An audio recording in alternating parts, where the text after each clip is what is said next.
Hi, this is Randy Jackson of Zebra, and you're listening to the Nothing Shocking podcast.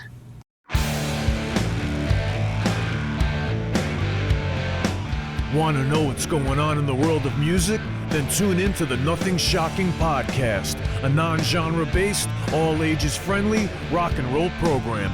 Join us weekly for interviews with all your favorite rock stars from the mainstream to the underground. You can find us at nothingshocking.libsyn.com or anywhere you download podcasts.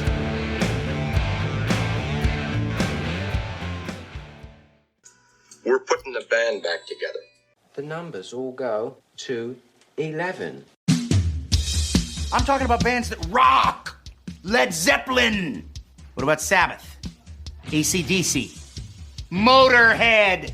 Does that mean it's louder? Isn't it any louder? Well, it's one louder, isn't it? We're not worthy. We're not worthy. Why don't you just make 10 louder and make 10 be the top number and make that a little louder? These go to 11. I get up off the ground and raise my head. Days like this, think I should be dead. One for Satan, two for me. Let's cheat the devil, it's fun, don't you agree? Welcome to the Nothing Shocking podcast. I'm your co-host, Jeff Untied, and with me in Dog Bowl Studios is Coach Nez. You can find the Nothing Shocking podcast on Libsyn or any podcatchers, like our Facebook page, or follow us on Twitter at NoShockPod. You can also find the Nothing Shocking podcast on Rock Rage Radio every Sunday morning at 7 a.m. Central Time. Our sponsor is Ragged Records, located in downtown Rock Island, Illinois, and downtown Davenport, Iowa. We'd like to thank the Hong Kong Sleepover for allowing us to use their music for our intro and bumper ending. Tonight's guest is Randy Jackson of Zebra. China Rain. And The Sign. Yeah, what a great interview. He wasn't promoting anything, but was kind of going through the history of all the bands he's been a part of. It was a lot of fun. It was a lot of fun. Hey, let's get to it right now. All right, good night. Good night.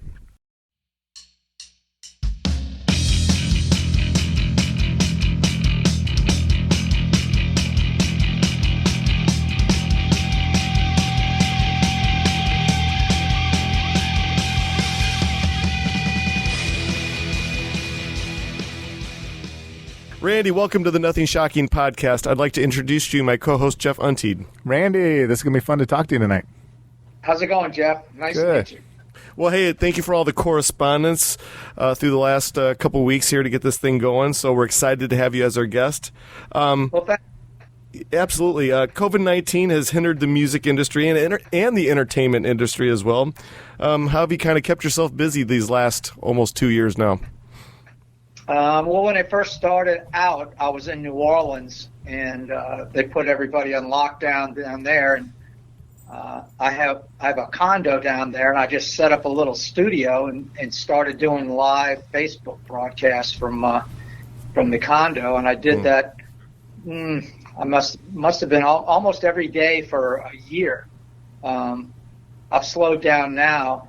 Started to play a little bit live, but that was taking up most of my time, was just doing that every day. Kept my chops up, and people seemed to enjoy it, so it was good. Now, was the Facebook forum the only forum that you used to do that, or did you experiment with Veeps or any other type of platform? No, I just did it on Facebook. I put some of the Facebook performances on YouTube. Mm-hmm. Okay. But I didn't stream to YouTube. I just streamed to Facebook. Oh, very good. Jeff and I are both fans of Zebra. I guess one of the biggest questions that we have is, can you talk a little bit more about the band's origins and the process of getting signed to Atlantic Records back in the day? Sure. I met Felix Hanneman, our bass player and keyboard player, back when I had just gotten out of high school, and I was working at a bar. The bar was called The Library, and I think I was checking IDs, and then I was cooking hamburgers there. And Felix's roommate, a guy named Eldridge Madare, worked in the bar as the day manager, and I met Eldridge, and he said he was in a band. Him and this guy Felix were putting a band together, and they were looking for a guitar player. And so I went and talked to Felix, and then I joined their band. The band was called Shepherd's Bush, and we were a 5-piece band. And we had our bass player his name is Tony Kelsick, and we had a guy named Rusty Hauser playing drums. And we played all original stuff. It was all stuff that Felix wrote. I guess we had about 15 songs, and we only did a couple of shows the whole time we were together. We were only together for about maybe a little over a year. And during that time, Felix's brother had loaned us some money to get a PA system. And so we had the PA, and we hadn't paid his brother back. And, of course, I mean, I'm sure we're not the first band to do that, you know.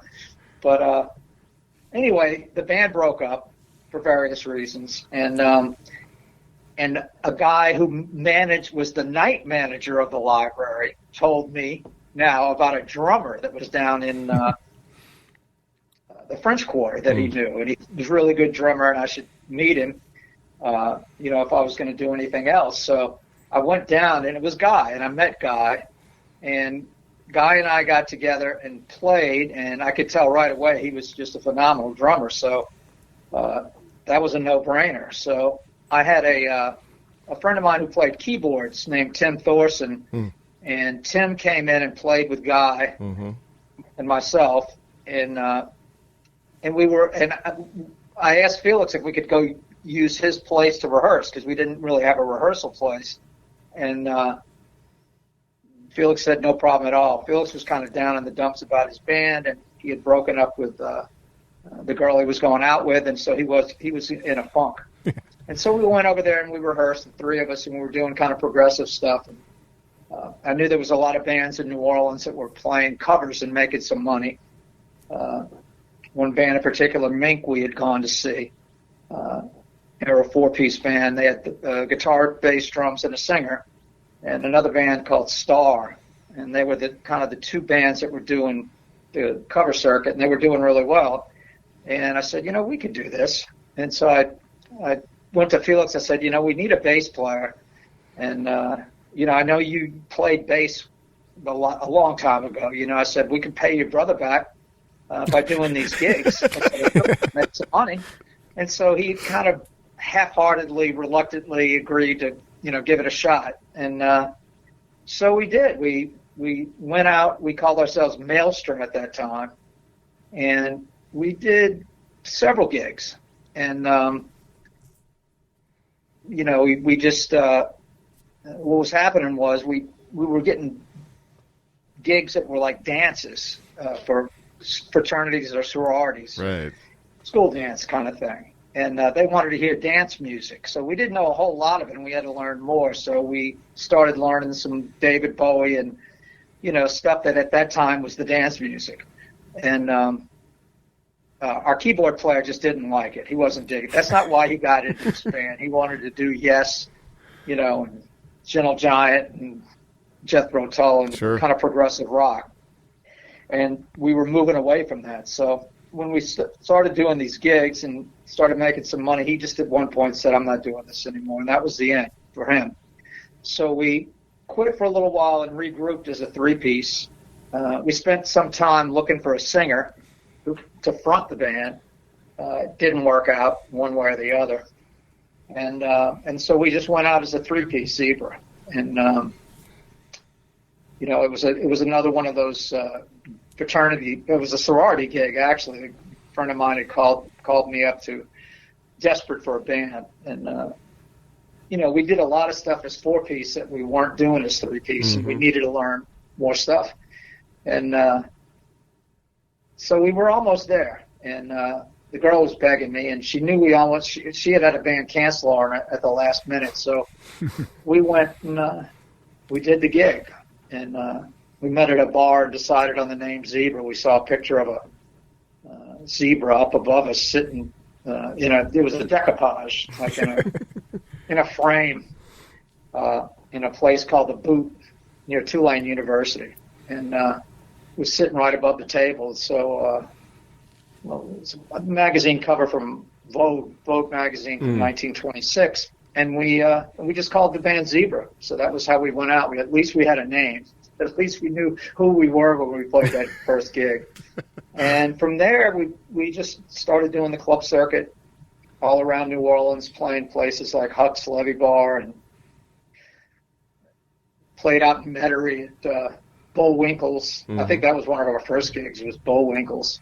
There were tons of places. We played a place called the Pink Potato, which was like a kid's joint, for teenagers. Yeah. And we did that for about 18 months. And at the end of the 18 months, right around the beginning of 1976, about halfway through it, we were doing great. We were making great money, and we were packing the club, the biggest clubs that you could play as a rock band. And we figured, let's get out of here. We had seen so many bands just kind of do great and then head right down the tubes, Mm-hmm. And so we wanted to get out so it wouldn't be so stale. And we knew somebody in New York, and they knew somebody who we flew down to see us. And make a long story short, we ended up in New York on New Year's Eve, 1976, doing our first gig with a band in Long Island called Rat Race Choir at a place called the 1890s Club. And then we had several other gigs up here at that time. We went out, had people helping to book us.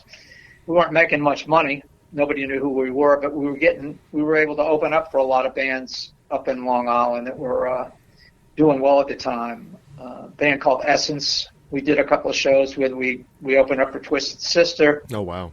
Leslie West. We opened up for Leslie. Band called Asylum. I mean, there were a lot of great bands here, and they were doing, really phenomenal. And so it helped us to be able to open up for them. There were a lot of clubs up here, and the club scene was really good.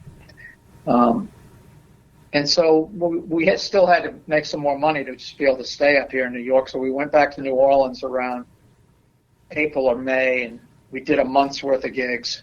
And we saved up some money and came back up to New York that summer of '77.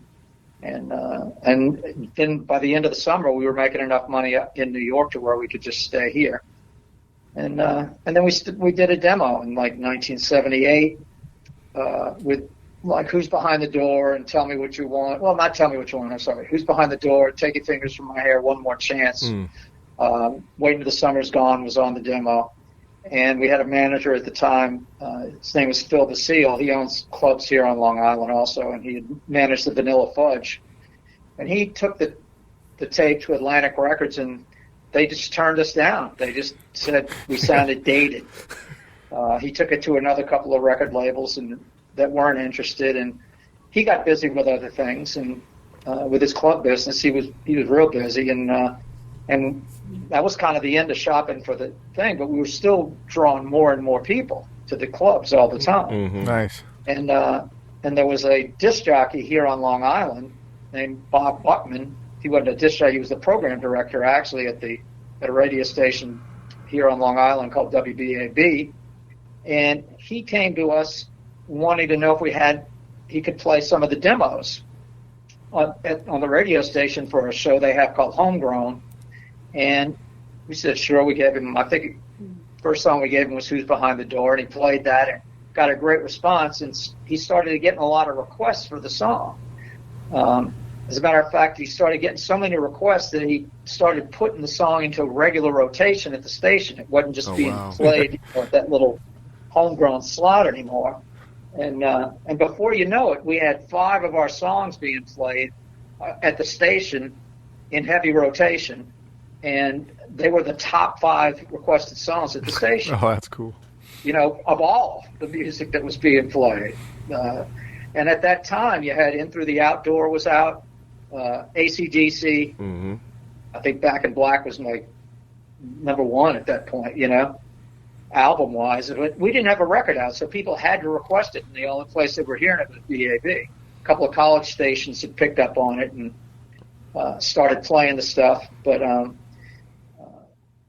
once again, a guy from Atlantic Records who was just starting out, his name was Jason Flom, and he was only working at Atlantic for like a month, and they had him just doing low-level stuff, entry-level stuff. And he was putting posters up in record stores and delivering product to, different people locally here in New York. Mm-hmm. And they had him bring in a record, a new artist that they had, to try to get WBAB to play them on the air. So he had a meeting with Bob Buckman and was talking to him about that. And then Buckman mentioned to him Zebra and said, you guys should really be signing this band. They're the top requested band at the station. So Jason took that information back to Atlantic and to the president of the label. And then Jason had a tape, But once again, who's behind the doors at the beginning of the tape? Yeah. And years later, I found out that what actually happened was the president, and the reason Jason was able to get to the president's office. I mean, you don't get entry level and just walk into the president's office. But Jason's father happened to be on the board of directors of Warner Communication. So that helps. Yeah. And so Doug Morris, who was the president at the time, knew Jason since he was a little kid, And Jason just went up there, gave Doug the tape. And the story goes that Doug got in his car, this limo, to go back home on Long Island. And in the back seat, he plugged in the tape and turned it on. And, there's a long acoustic intro for Who's Behind the Door. And, before it even got to the vocal, he just ejected it. There was no hook at that point, this band, obviously, this isn't going to happen. And when he ejected it, the radio station just happened to be tuned in to BAB, and they just happened to be playing Who's Behind the Door, and it just happened to be pretty much at the beginning of the song. So he was kind of confused. He was like, I know I got the tape here. I know I was just hearing that. And he plugged it back in and listened, and sure enough, he could tell. So now he just left the tape out and listened to it on the radio all the way through. And at the end of the thing, the DJ says, that's the number one requested song at the station for the last 4 months, Zebra, Who's Behind the Door. Well, we got a call the next day, come on in, we want to sign you. And, that's pretty much in 15 minutes. Yeah. The story of Zebra getting the record deal. That is a great story. Yeah. Can you talk a little bit about Jack Douglas was the producer for your first two albums? How did that come about?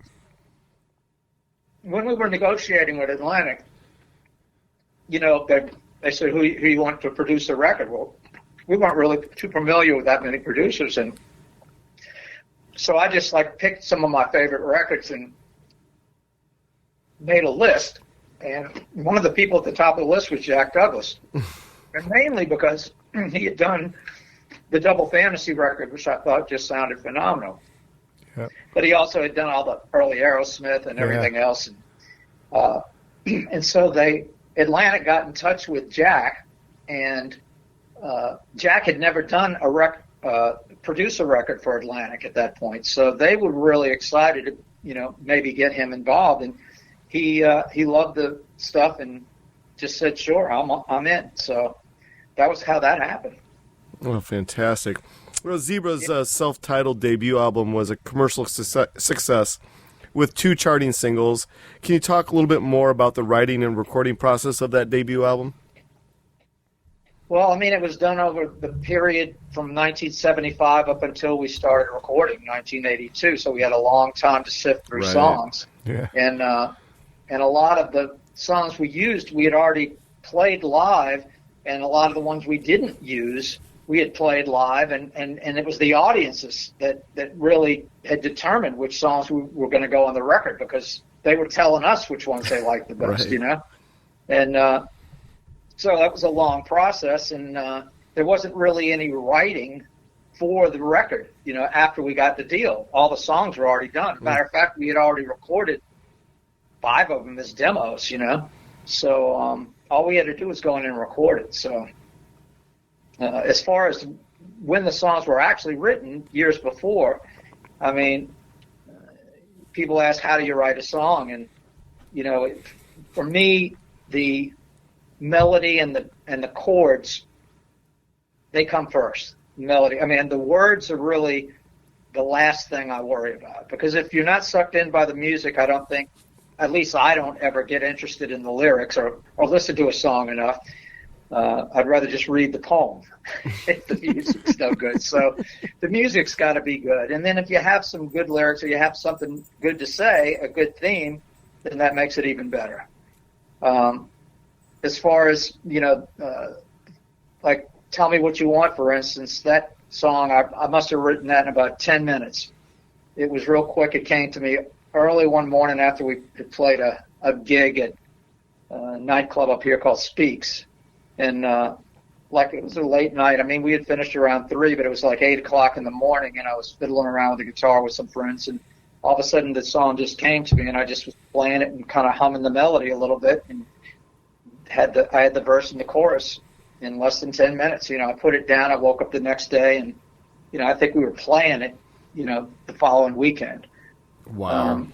Then there was like Who's Behind the Door was like a whole different process. I had gotten into this open tuning from having to learn the Rain song by ear. And so I had a lot of these little bits and pieces of parts that I had written with this open G tuning. And I was at my grandparents' house in Texas. They had a little farm right outside of Dallas, about 70 miles east of Dallas, in a town called Point, Texas. And would go in the backyard, listen to the tapes. It was nice, summertime, stars are out, and good mood for writing. And I was able to kind of piece together Who's Behind the Door from those little excerpts from my writing with the open tuning. And I had a little bit of lyrics, but when I heard the music, it really led me down the lyrical path for that song. And so that was how that was done. And it just seems like there's always, they all come differently. For instance, on Lullaby, on the second record, I had the verse for a long time, but I had no chorus for the song, but I really did like the verse. And I dreamed the chorus one night. And I remember I was in Miller Place, and my wife and I were staying with some friends. But we were. I was sleeping, and I just dreamed the chorus. I dreamed I was playing the song and went right into this chorus, and I had the melody and everything right in my head, even part of the lyric. And I just woke up out of the sleep and just went straight to the tape recorder and put it down. Nice. And a lot of a lot of what I did songwriting wise was I would sit down and just whatever was inspired me at that time, I'd get it down on a tape recorder, and then I would go back and listen to the tapes and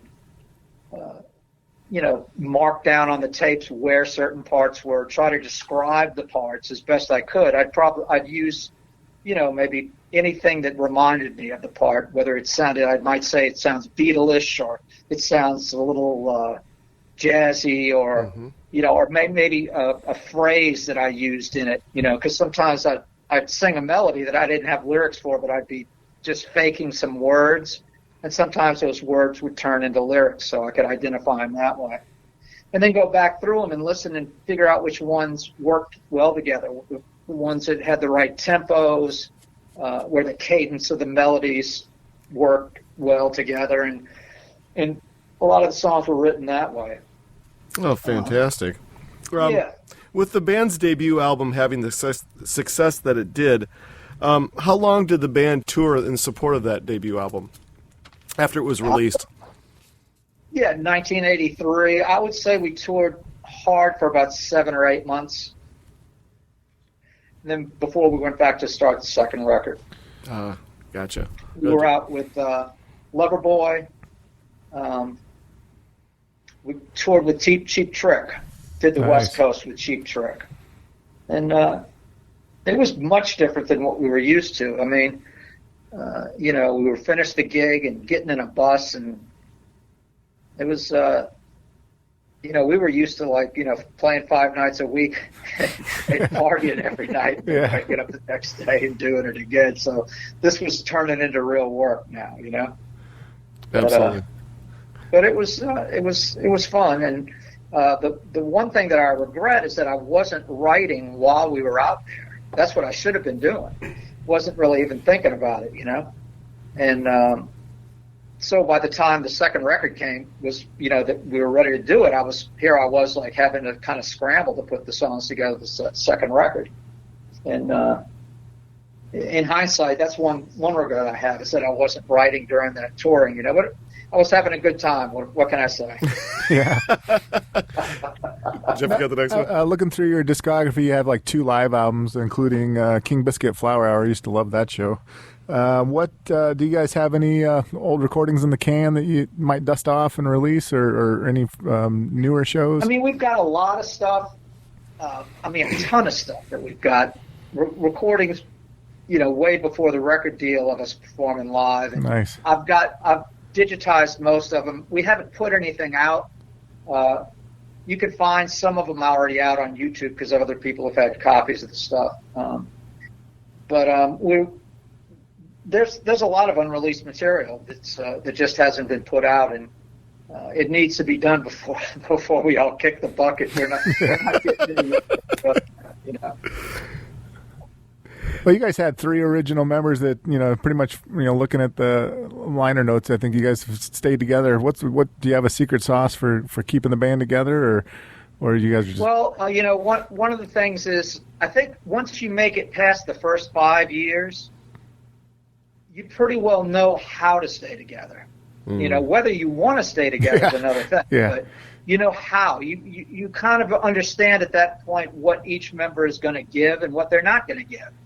And so if you know how to deal with that and understand that you can't expect somebody to change, then you're okay. And I think by that point that all of us, we each understood each other. And, it's kind of like a marriage after that. Yeah. Well, another thing that I think helped along the way was that we all kind of had the same political viewpoint, and so we were never arguing about politics or religion or anything like that. And, it didn't come up, and if it did, we were usually on the same page. So I think that helped a lot too. Yeah. Zebra released No Telling Lies in '84, and the third album was in 1986. The 2 really good albums that didn't see the success that the debut album did or had. Taking a Stance is probably my favorite Zebra song of all time. Really? Yeah, absolutely love that song. But Can't Live Without off the third album is another great one. As far as promotion went with Atlantic Records, what happened? Why did those 2 albums not see the light that debut album saw? Well, I'll tell you, the only thing that I'm very clear on is that when the second album came out, the first song we released to radio was Wait Until the Summer's Gone. And we had spent a long time mixing that song. And I think maybe all of us had, studioitis. The vocals were, when we sent the track out, that was the complaint. The DJs said they couldn't hear the vocal, they couldn't hear it loud enough to hear the words. And they were right. I listened back to it, and it was like the vocal was kind of buried. So we rushed back into the studio, and we just added a vocal on top of the vocal that was already there and brought it up in level and fixed the problem. But by that point, it's already too late. The excitement's gone. I mean, they've already put this thing out. What are they coming back and putting it out again? Right. And we kind of lost a lot of the steam when that happened on the second record. We did a couple of cool videos for it, but that was really the issue with the second record. We just didn't get the airplay that we could have gotten, and that was the main complaint we got from radio. They couldn't hear the vocal on that first mix, and they were right. I listened back to it, and the vocal was too low, and so Jack and I went back in and added a vocal on top and did what we could, but I gotcha. Yeah. So as far as promotion goes, record companies, at least our experience with Atlantic, if you look like you're about to sell some records, they're going to put money into you. Right. And to give you an example of how it worked with us, when we put the first record out, we sold 75,000 copies in the first 10 days. And that was the most records they had ever sold, ever, by a new band or an artist that had never put out a record before, ever, on Atlantic. Beat it by far, you know? And what that meant to me was, yeah, we're probably one of the biggest bar bands in the world, you know? Yeah, we do have a big following, you know? But Atlantic, even though we'd sold all those records, they didn't pump much promotion into us, you know? They were getting the record out, distributed. They were, you know, doing a little bit here and there, but they weren't, you know, having us do a video. There wasn't any real talk of tour support or anything. But they were trying to get it played at radio. They wanted to see if the record being played on the air would turn into record sales. That's what they wanted to see. So we sold, I think, 7 records in St. Louis. There was a station there called KSHE that started playing the first album. And they thought that was just incredible. 7 albums, and that's all it really was. So they brought us in to make a video for Who's Behind the Door, you know, gave us tour support to go out with Loverboy, and that's where they really started pumping money into the band to get it going. And but it wasn't until then, and that was several months after the record was released, you know. Wow. Jeff, you got the next one? Well, you know, your last studio album for Zebra came out in 2003. I think it was called 4. How did your writing evolve between 1986 3 to all the way to 2003 4? Well, you know, I had like almost 20 years to write it, right? It was a kind of a slow evolution.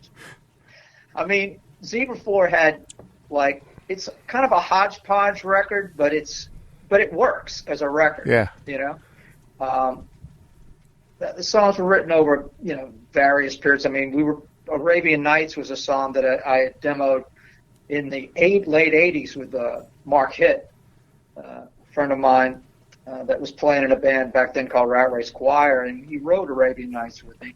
And we had that as a demo. The song Why was something that was written probably, I'm going to say in the mid 90s, like 95, 96. The Angels Calling from Zebra 4 was an earlier demo from late 80s, and songs like So I Dance and The World That Is Learning were written late 90s. And I don't know that it evolved as much as I wasn't as concerned about having a formula for the songs. Like the third album, I think I was more focused on having a hook and a verse, a B section and a chorus and maybe a bridge, guitar solo, whatever. But I wasn't as much concerned about that for the fourth record. You know, that's why a lot of the songs like Why don't really repeat parts very much. I have a bunch of parts that I strung together that don't repeat, you know, because they're great on their own. Mm-hmm. Same thing with The Angels Calling, you know, it's a kind of a long song, and the only time anything repeats is at the end you hear the theme from the beginning repeat, but the middle section is like, you know, 4 or 5 different sections that are just put together and work well, you know. So I think it was a little less formula. Maybe that's more of what what the first record had on it with Who's Behind the Door. Although I think the fourth record definitely expressed that more.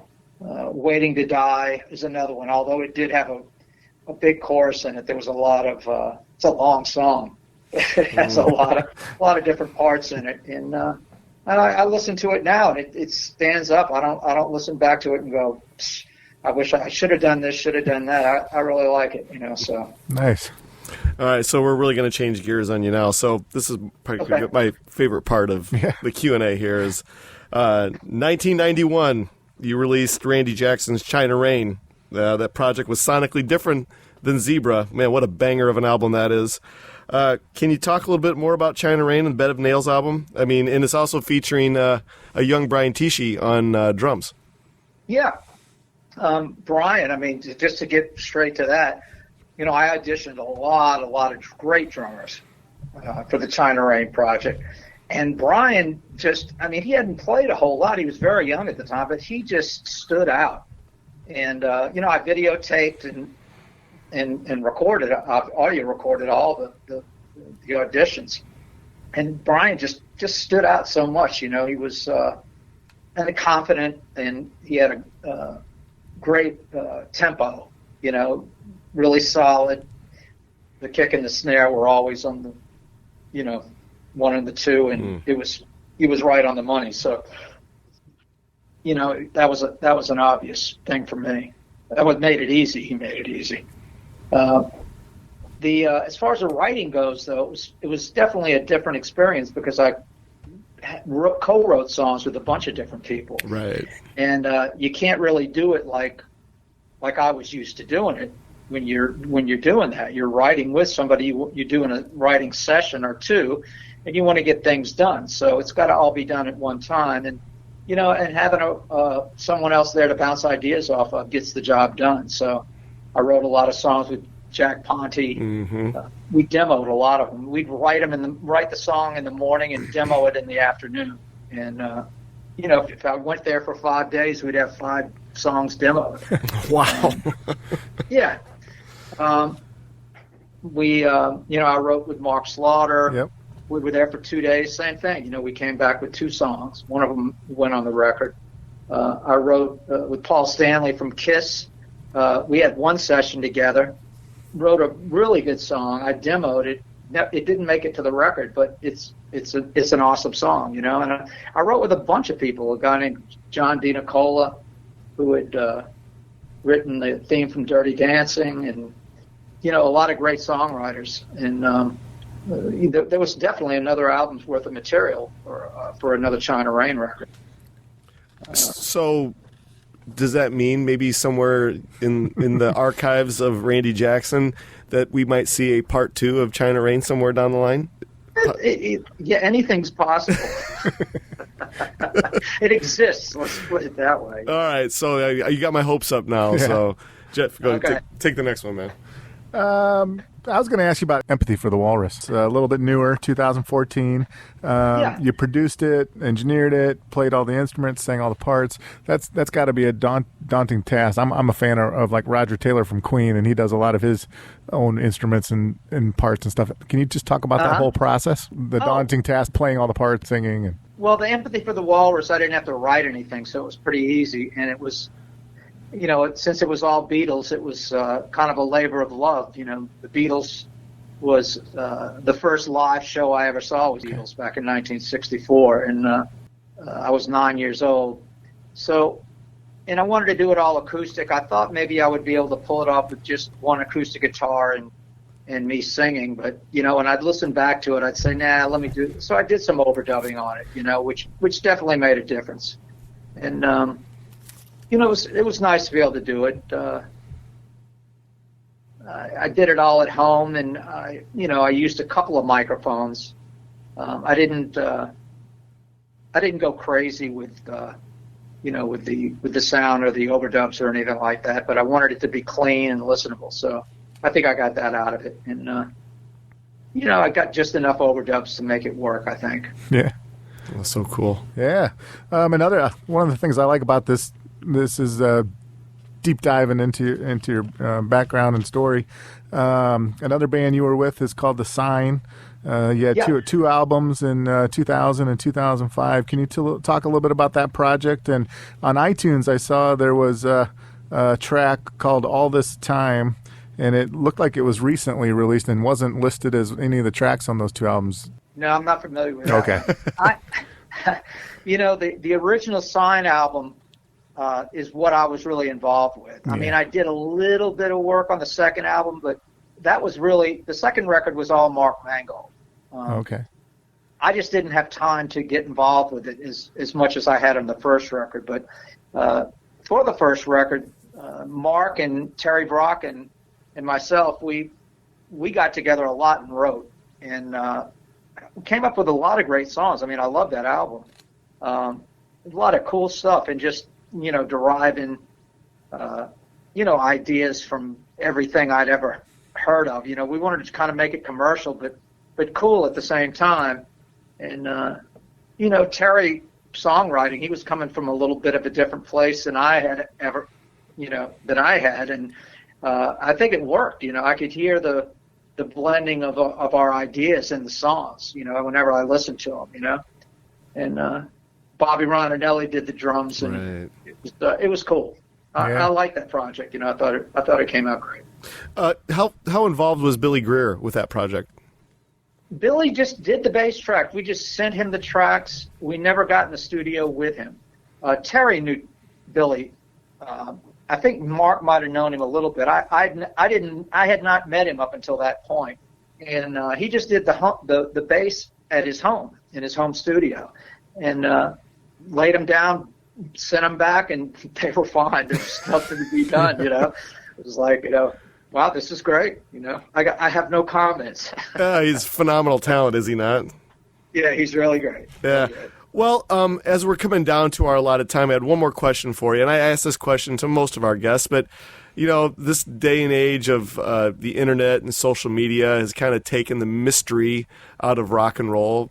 I used to subscribe to Rolling Stone and Circus and Hit Parader magazines and what have you, and there's always the aura of the mystery of the rock star, and social media. The mystique, and social media has really zapped that, and the cat's kind of out of the bag now as far as mystery goes. But as you as an artist, what did you prefer, the mystery, or do you like the accessibility? Well, we've always been accessible, and it's funny because people would tell us way back in the day, you guys, you're too open. I remember I would have the argument with Twisted Sister. They would, they'd be like, man, you can't let people see what's going on here. You got to you can't just go out there and talk to them. I'm not speaking for the whole band, but in general, it was exactly what you're talking about. It was about keeping the mystique, and I think for a band like Twisted Sister, there needed to be mystique. There was, and they pulled it off. But with us, we were just three Southern boys from New Orleans. That as soon as we were finished with the set, we were at the bar, shooting shots with whoever came to see us. So with us, it was never like that, and so the internet. I never had a problem with it. I had nothing to hide, and I didn't mind it. But I do believe that for a lot of bands, it exposes things that for some people are a little disappointing. A band like Led Zeppelin, had a huge mystique. Yeah. You really didn't know much about their, as much as big as they were, you didn't really know that much about them. Way back in the day, or the truth about them anyway. And they were really good at putting on this mystique and putting all these false flags out, like the Jimmy Page, being into the mysticism and stuff and making a big point of that, Mm-hmm. And they were masters at it. You look at the Beatles. I mean, look at their image when they first came out.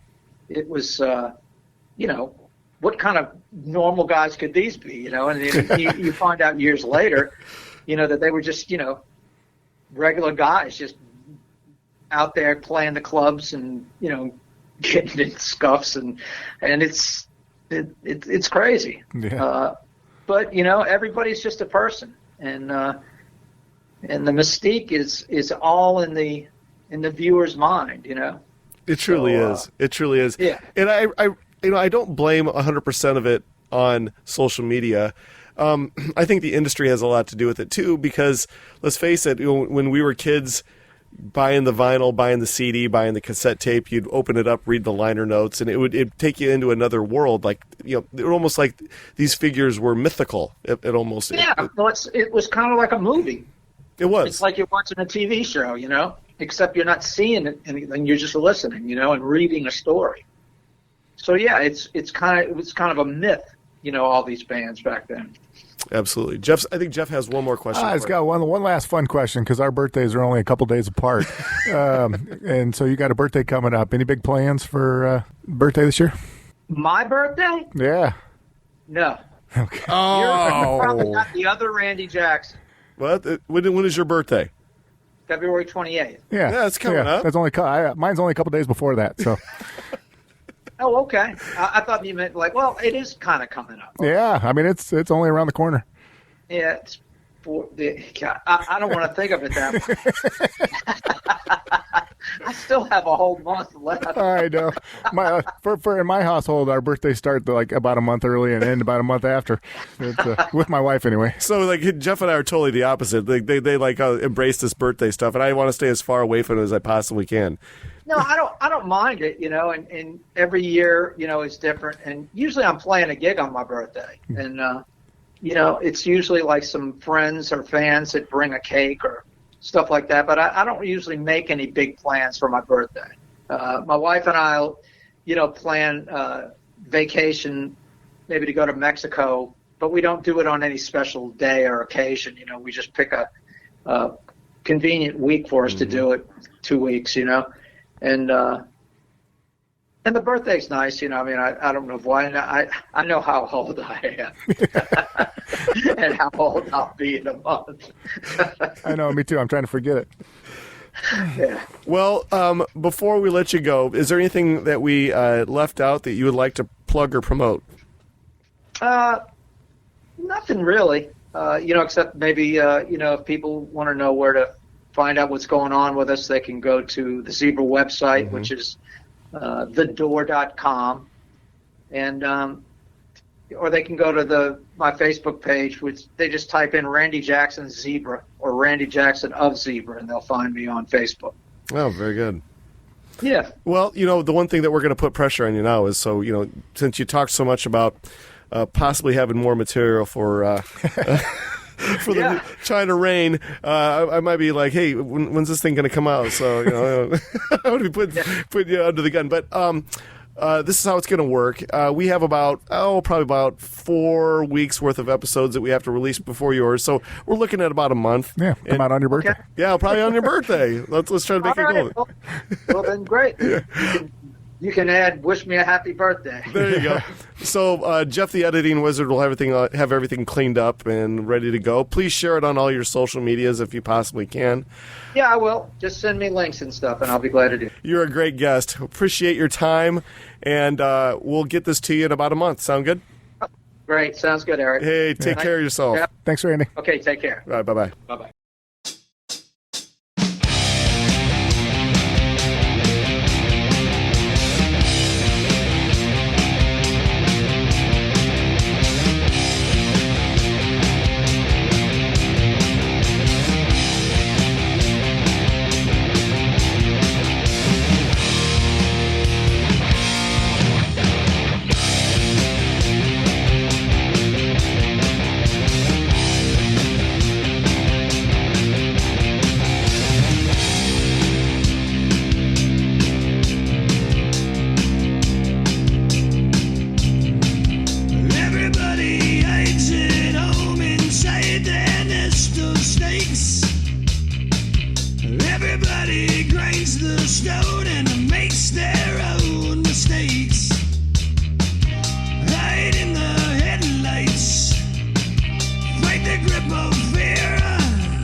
says their last goodbyes. Move to the sunshine, fight the grip of nights. If they ever take from you, then you plug out both their eyes.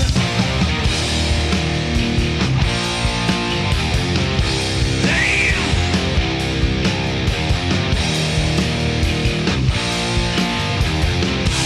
roll the dice.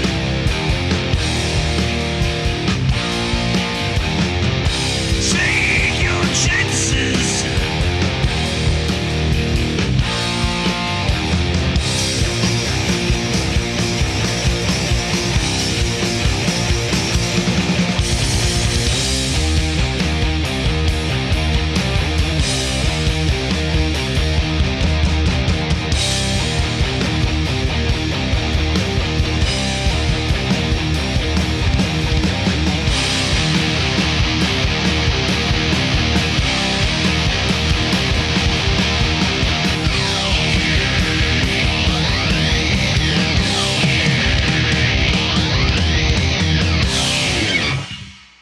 Welcome to the night.